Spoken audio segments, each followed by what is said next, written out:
Hey everyone, CPO here, and in this video, I'm finally going to tell you what I think about the Urban Carry.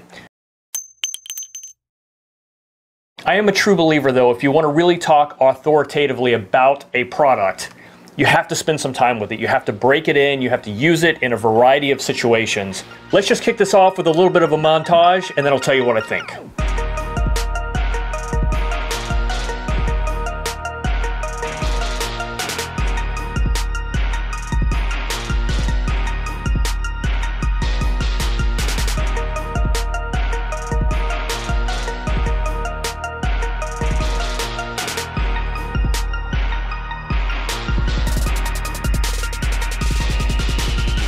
Alright guys, so I just got this Urban Carry 2. Literally, I've had it in my possession for about 45 seconds. I'm going to give you my opinion. Not a chance, guys. First thing I want to do is break this thing in, work with it a little bit, spend some time with it, and then I'll tell you what I think. It's going to come out of the box just like this. Stiff leather. High quality, thick leather, but stiff. So before I tell you what I think about it, I have to break it in, and that's going to include using a leather conditioner, just like they recommend on the website. So I'm going to follow their directions, and then I'm going to see what I think of this. Let's roll the tape.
All right, so as you can see, I went through the recommended break-in process using a leather conditioner, and I did that fairly regularly, actually daily for the first week until it really started to soften up. Now, overall, let's just talk about the product as far as how it's made, what it's made of. It's made of a nice, thick, feels like high quality leather. I don't really know what the difference is, but it's not like a bonded product. It's leather, two leather halves that are put together. And the stitching is done really well. There are these nice little rivets right here, which will aid in reinforcing the stress points of the holster. As you pull down, you're not pulling against threads. You've got those rivets, much like the little rivets in your jeans pockets. That's what those are for, by the way, if you didn't know that. Free tidbit there. I'm not going to charge you for that extra piece. It does have a magnet here sewn into the body of the holster, and that's to retain the pistol, and that's worked really well. The first version did not have that. This is the G2 version, Generation 2. And it does actually stick to the slide. So when you're deploying the pistol with a sharp tug, what'll happen is it won't fly out. It's retained by that magnet. So, and then and it's got a magnet up here on the top that clips onto the belt clip, which is underneath. So don't worry, I'll go into a little bit more close-up detail on that. So the first thing I thought is the magnets are kind of bulky, particularly this one up here. You know, all it's designed to do is hold the flap down to the belt. That could have been a really small magnet, so I thought. But then after spending some time with it, I realized this isn't just to hold the flap to the belt clip, right? Again, you have to spend some time with this to understand it. This turns out to be the handle by which you deploy the system. So after spending some time with the system, I really like this big magnet. It's a great handle to rip the holster open. And if that were not there, I don't think deployment would be as easy or fast. So while originally I thought, man, that seems like a honking magnet for that small purpose, turns out I didn't fully understand the product when I first got it. But like I said, after spending some time, I realized how nice it is to have that magnet there. So anyway, got no problem with the quality. So there are some of you who are watching this right now who are deciding in your mind already there's no way this is going to be the system for you. I'm okay with that. There are a lot of options out there. And for some people, this might be the only option that works because of comfort or the need to be completely deep concealed with a tucked shirt. This will allow you to do that in a way that not every holster will. As a matter of fact, the entire pistol goes below the waistline, so there's nothing sticking up, no chance at printing the butt of your pistol or anything like that. But it's not for everyone. So first of all, look at me. Look at my body type. You know, look at the type of clothes I wear, and just know that this opinion and review is based on my perspective. I don't wear skinny jeans. I don't wear super baggy jeans all the time, but I do wear baggy jeans. I wear super thin dress pants a lot. All of these reviews you have to take into consideration your body type versus the type of clothing you're wearing in comparison to the reviewer, because that's going to make a difference. This is the captain size, and it's just about as small as you can get and still carry a Glock 19. And the reason I say that is because it fits the pistol perfectly. I think this is the perfect sort of position for the pistol to be in, to be just where the grip of the gun is readily accessible, but the trigger guard is concealed. So when you go in and you drive down for the draw, it's perfect. Any smaller than this, though, I run into problems, and I can already show you. The grip of the pistol, and of course if I have a magazine in it, it's just going to come out. It may stick out just a couple millimeters outside of that. That does start to present some issues if the butt of the pistol is sticking out on the draw. And I've experienced that several times. I'll show you some more detail here in a second. But for a Glock 19, the captain size is perfect for that. Now, one cool thing is it's going to sort of mold and shape to your pistol, but the great thing about it is because of the style of the holster, you can use different pistols in it. So for example, I have here a Ruger LCR. It fits in there nicely. Same thing, covers the trigger guard, leaves the butt of the pistol accessible, allows for a quick draw, and of course in the grip is completely concealed in that, and fits it just fine. Now when it comes to a 1911, Sorry, I'm just clearing all these as I talk about them. It does fit, kind of. It's going to fit in the holster. You can see the butt of the pistol's coming out here. The problem is it's too tall. This is a full-size 1911. So while it actually fits in there and you think, oh yeah, it's all good, it's going to work, there's a couple problems here. Number one is the trigger guard's exposed. So that tells you right there, this pistol is too long for this particular holster. They do make a size above this. I think it's the Lieutenant. I may be wrong there, but there's another size up that will fit the full-size 1911. So what I don't want to do is be able to get in there and accidentally get my finger on the trigger before I've deployed the weapon, which is why you want that trigger to be buried.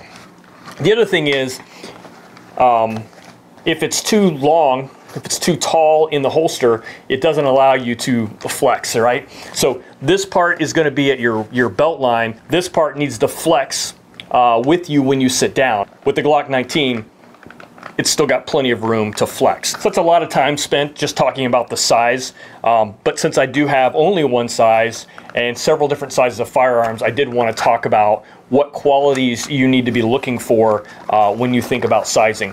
Again, I like butt of the pistol, accessible, trigger guard, unaccessible. There's no way for me to actually get my finger into the trigger until I've actually deployed the firearm for use. So I'll also show you some tricks here on reholstering, some things that I found I think make great sense when reholstering in the system, and also some tips on the draw that might be helpful for you. Overall, I like it. There are some times where this is the easiest. Those of you guys that are focused entirely on one-handed deployment methods, this can be deployed with one hand. It's pretty clunky, I'll be honest with you. It's not ideal. However, it's a deep concealment holster. It's not, it's not a traditional fast draw holster. This is designed for deep concealment primarily, comfort, not rapid acquisition, although you can rapidly get to it. I did some testing, dry firing in the house, both with cover garments and without, and undercover, it's about as fast as a regular appendix in the waistband holster. Takes 2 steps. You have to pull the garment, grab the firearm, or in the case of the urban carry, pull the garment and the holster, which presents the firearm, and then you grab the firearm. So it's really, the time difference undercover is inconsequential. However, you can't deploy it really easily one-handed. It's possible, I'll show you that. But I've got other deep concealment options that also require 2 hands. They're not ideal, but in some cases that's either the only method that's going to work for me, or it's just, I want to be comfortable. So I will just say that if you're in a hand-to-hand, you're fighting off a bad guy who's, within 3 feet of you, it's not the best option. But it does get you in a position where you have a pistol on you. You can get to this seated in a vehicle, or in a regular chair. You can draw this with one hand, although it's clunky. You can carry it either strong side or cross. I actually find I carry it more cross draw, just because of the how I pull straight up with my offhand and get to it seems to be a little bit easier for me. All right, so let me just show you some practical use of this and some tips and some things I found along the way. Do I carry it every day? No, I don't. Do I carry it sometimes? Yeah, there's some times I really like it. I like to be able to just drop it down a pant leg, right? Clip it onto my belt and run to the store. It's completely concealed. I don't even need a cover garment if I don't want to. I will say this, one of the things I was hoping for, because of how the system clips, I thought I would be able to use it on pants without a belt. Sweatpants, things like that. That does not work. You have to have a belt. The weight of the pistol, keep in mind this is a Glock 19. The smaller and lighter the gun, probably this is going to change a little bit, but the weight of the Glock 19 will just fold everything down. If you don't have a good belt to hold this in place and lock it in, then it's just going to fold and just fold the material on your pants. It's not going to work. All right, so I'm out here where I have a little bit more space. I'm going to demonstrate this, show you how I load the pistol into it, some deployment tips, and then one of the challenges I have which prevents me from using it with my primary pistol. So, like I said, basically what you're going to do is collapse it, slip it down. I personally like it right next to this belt loop over my pocket. I've got keys in there, and as you'll see, any bulk that the pistol makes is sort of shadowed by the fact that you've got other stuff in your pockets too. So now I may be able to pull this off, you may not be. It's just you have to assess that on your own. Just make sure the clip clips all the way around the belt, because what we're going to be doing for consistent deployment is giving a nice sharp pull. Not too sharp, you know, you don't want to launch the pistol, but you definitely want to get past the tough part, which is getting it past the belt line.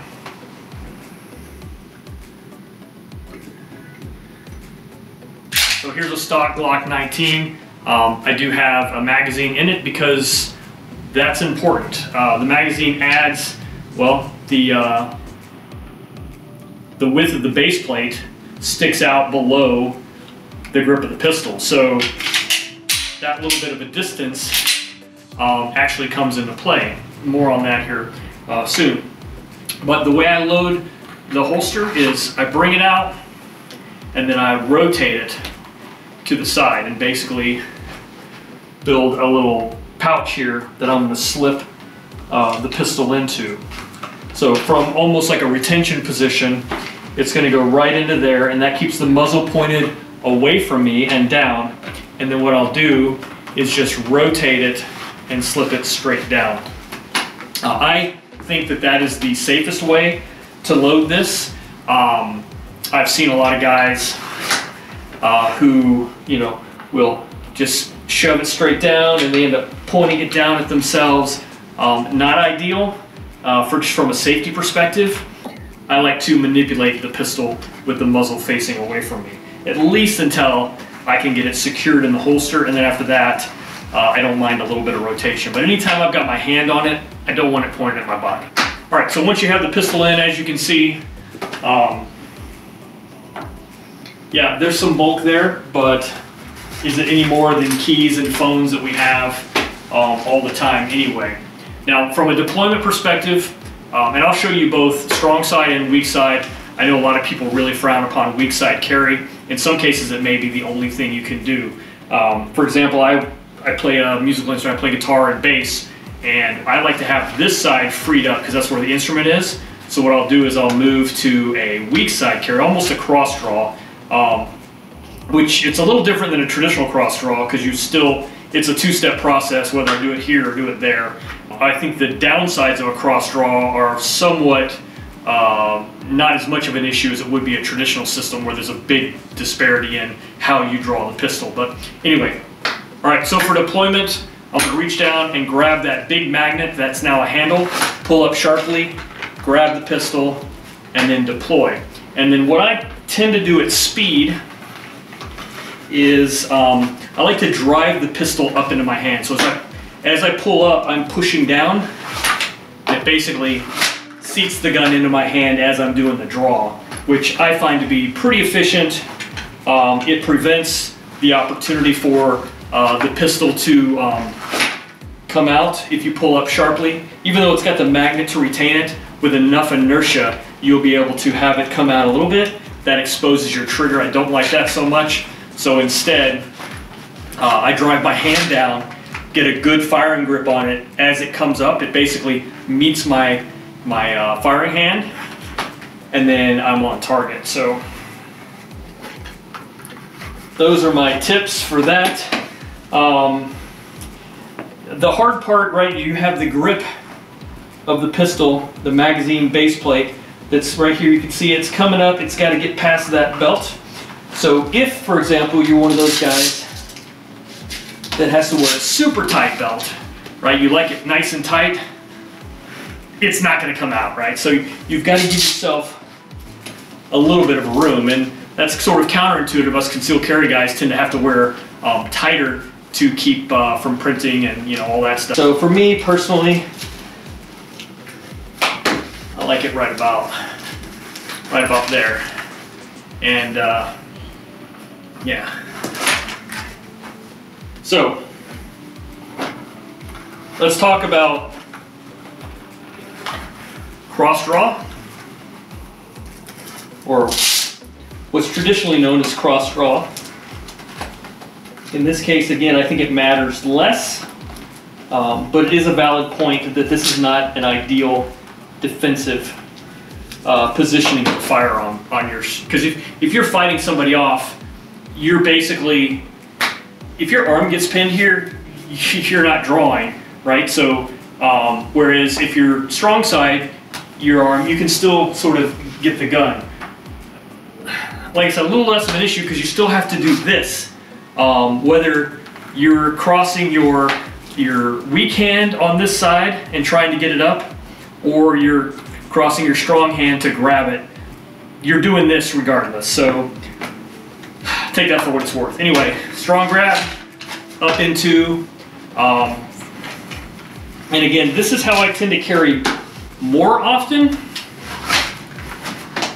and it works for me. So if we untuck the shirt, sorry, you're gonna see more than you need to see here, I'm sure. It's exactly the same. I'm just gonna grab it through the shirt, and you know, everything is identical. So it's the same action regardless of whether or not you're undercover or not, okay? So that is kind of a benefit of this particular style of system, is it's the same regardless. So again, this is a, you know, off-the-shelf Model 19 Glock.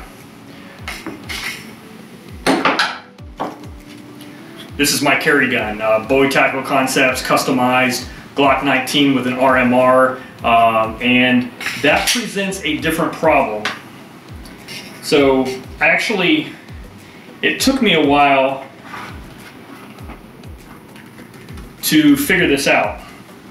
I did a lot of practicing. Actually, let me pull the magazine out.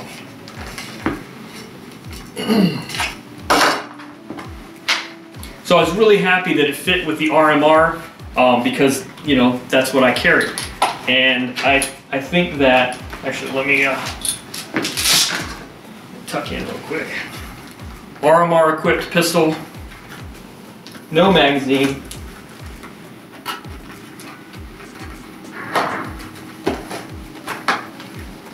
Everything is identical. My belt adjusted. Perfect, right? Here's the problem. Magazine goes in, add several millimeters of thickness because of the base plate. So now I have a different sort of problem in that because of the RMR, the gun sits differently in the holster. It can't go all the way along this side as easily, so I kind of have to force that issue. If I can get that right,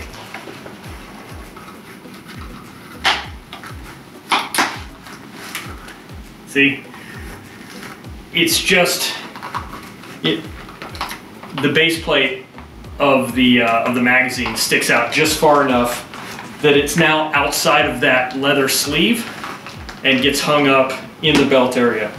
And just to show you, I didn't tighten my belt up or anything. I'll literally just pull this pistol out.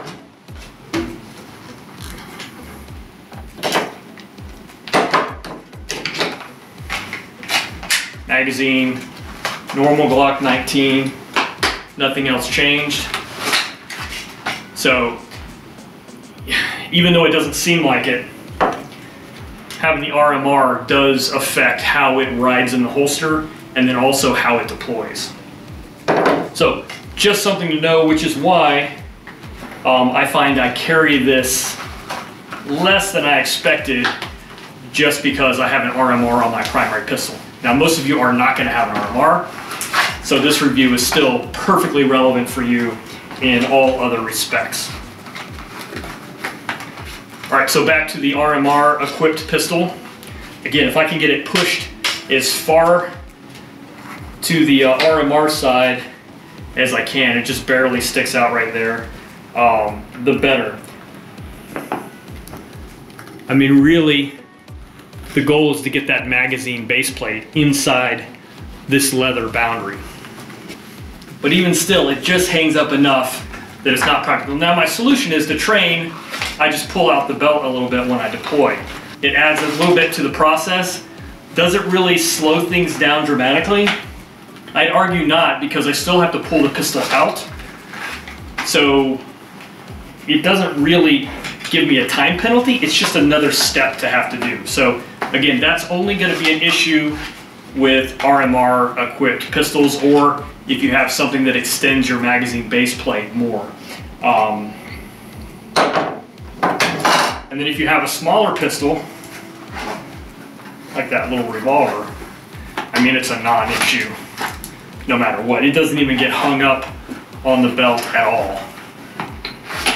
It's just like, it is what it is. I mean, this is really where it shines. And deep concealment isn't designed for something as big as the Glock 19 with an RMR. But for something like this, or, you know, a little single stack 9mm, you not have any problems. So, I mean, that's the reality. That's why I'm here telling you my experiences. Can you draw one-handed? And by the way, all of this reminds me to tell you it's super important to practice how you're going to carry. We pull our magazines and we dry fire and we practice drawing day in and day out with empty guns, no magazines. But in this case, adding the magazine changes everything. So still follow your same safety rules, but I would make sure that you practice with an empty magazine inside the pistol, the magazine you're going to carry, because it will make a difference. All right, so can you draw one-handed? That is a question I get a lot, and the answer is yes. It's clunky, but it can be done. And basically what you do is you pull up, you capture it, and then you grab the pistol, and then you present. Can you do this in an active defensive situation is the real question. It's a little bit more awkward, right? So I'm not gonna lie there. It wasn't designed for one-hand draw, although it can be done. Again, if you've got an injured hand, you're holding a child, you are holding off somebody and you're trying to, you know, it can be done. It's just clearly not going to be as quick as a traditional holster system. So, just here to present the facts. If you have it in a weak side carry position, same thing except for you have to cross the body, which now makes that argument of cross draw versus strong side much more relevant.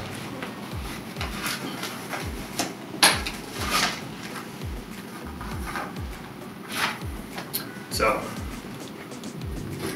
all right, so the last thing I want to talk about is seated carry. First of all, you can see how I sit down.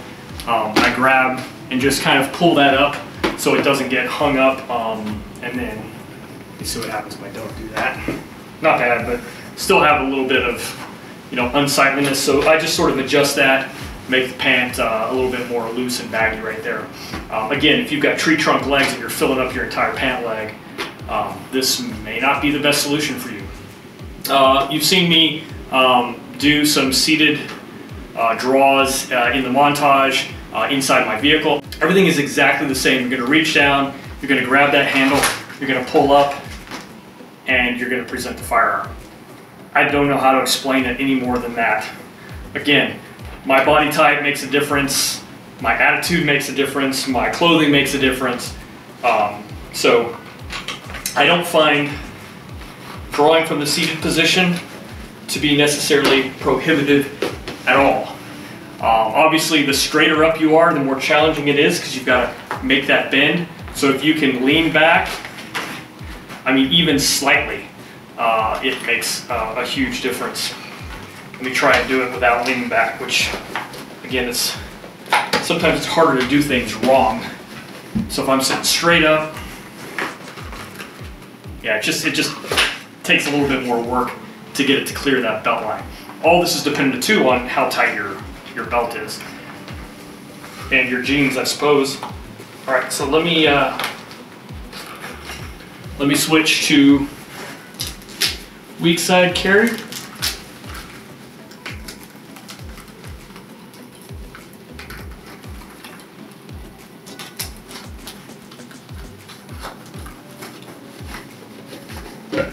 Same thing.